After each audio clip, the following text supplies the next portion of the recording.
First name, middle name and last name मिलता है। अगर हम इसको 1 बाई 1 करके नाम लिखें तो बहुत ज़्यादा टाइम लग जाएगा।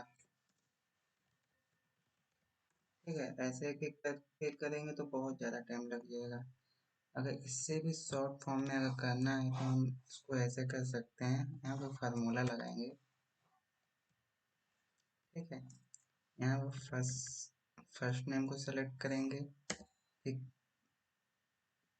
कामा, डबल इन्वर्टेड, फिर सेकेंड कॉलम लेंगे, मिडिल नेम लेने के बाद फिर डबल इन्वर्टेड कामा, फिर कामा, थर्ड लेंगे, फिर इंटर करेंगे। यहाँ पे गलती क्या रहा है, यहाँ पे मैंने कामा नहीं दिया है।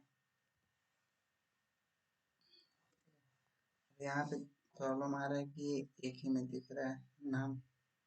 ठीक है, तो यहाँ पे क्या करना होगा, यहाँ पे हमें स्पेस लेना होगा, एक यहाँ पे स्पेस लेना होगा। फार्मूला को यहाँ पे नोट कर ले अपने बुक में।